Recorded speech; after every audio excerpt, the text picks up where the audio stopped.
you can fill the oceans with opinions and comments. And, it's not opinion. And it's we haven't found anything definite. Yes, we have. Where is it?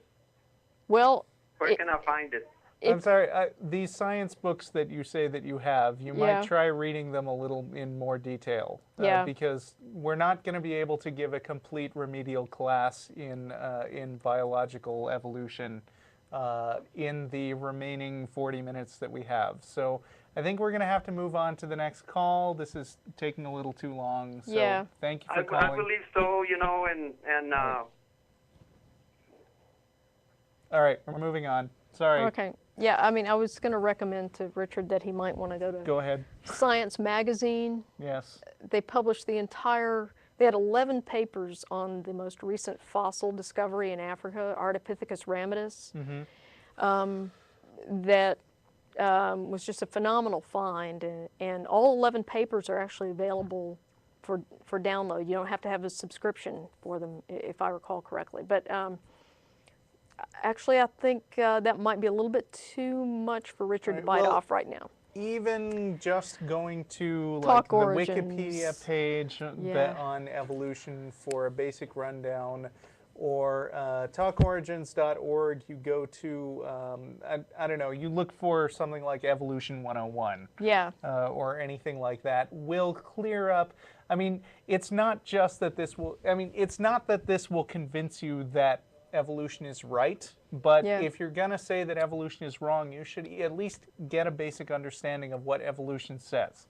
And if you're going to say evolution says we come from monkeys, then it's kind of hard to discuss what evolution actually says and whether it's right or wrong, because if you're going to say we didn't come from monkeys, we agree with you. Okay.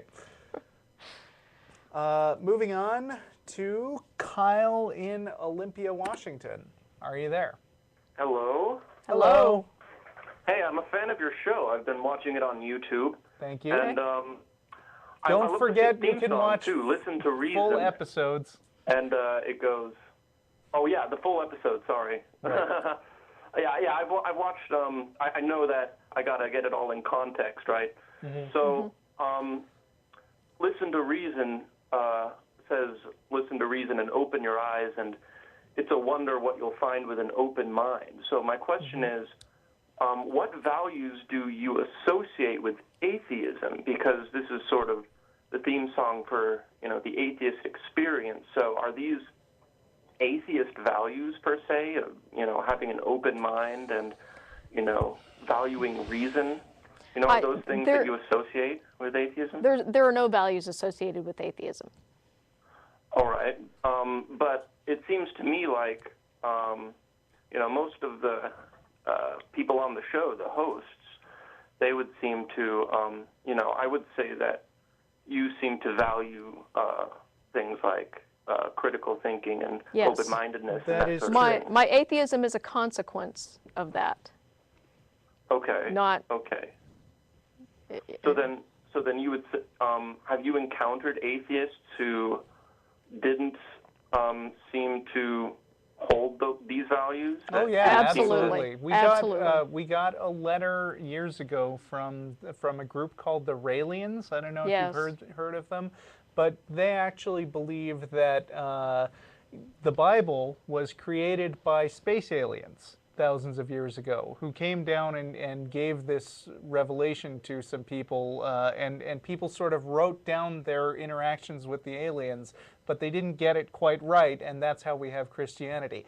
Now, these people claim they are atheists because they don't believe in gods, but they believe in aliens and all kinds of other ridiculous things, and we don't deny that they're atheists, but we agree with almost nothing they think.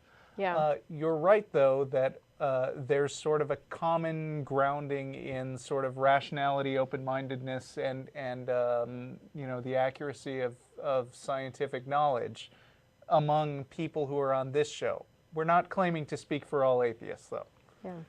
Well, it seems to me like Raelians would sort of count as a religion, even though they don't believe in a god per se, but they still have a belief system, right? Right. And, it's based on just faith and not, I don't know.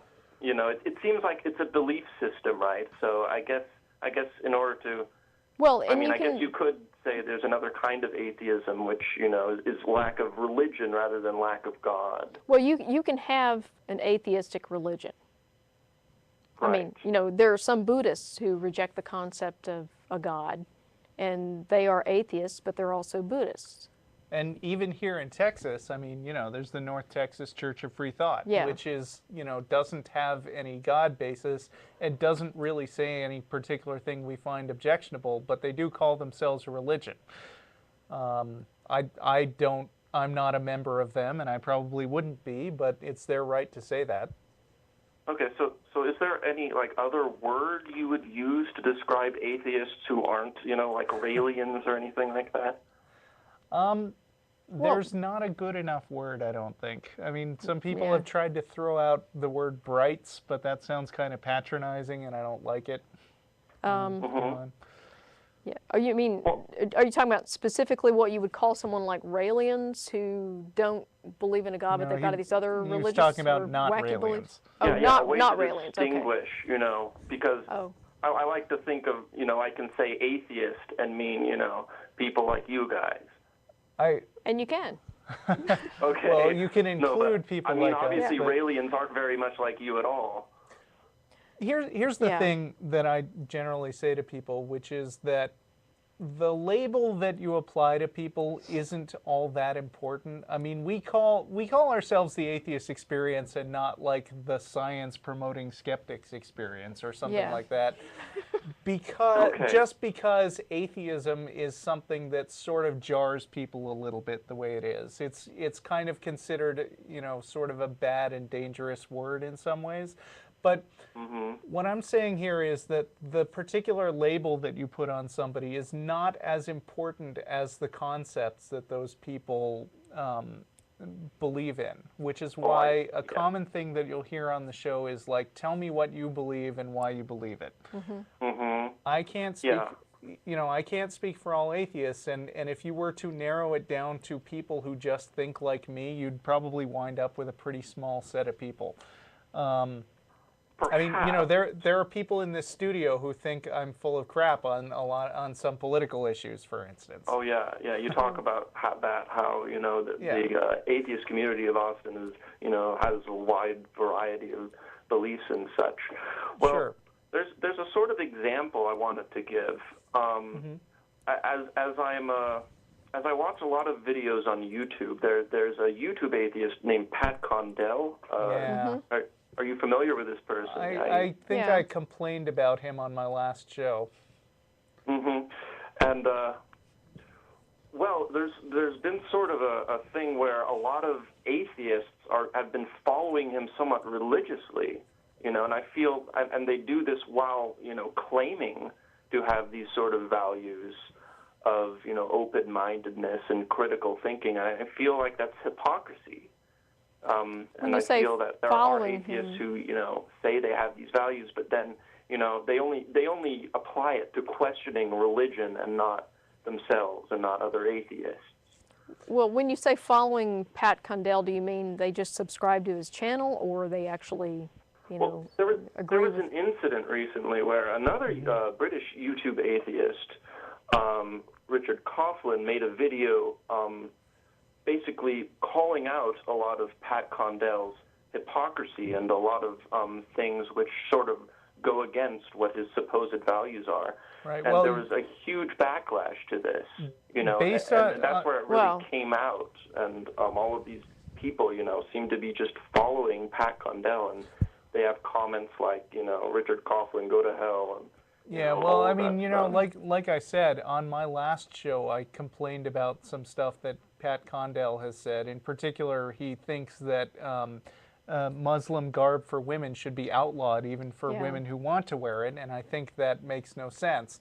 And I got some angry emails saying that I really, or it wasn't that angry, but it Yeah. was, you know, arguing strenuously for Pat Condell's point. And, you know, I think that just goes to show further the point that any public speaker on atheism or any other topic will gain a lot of people who agree with them and a lot of and a lot of vigorous disagreement from other people. Yeah. And I don't think that people should be dogmatic about following Pat Condell, or us, for that matter. Yeah.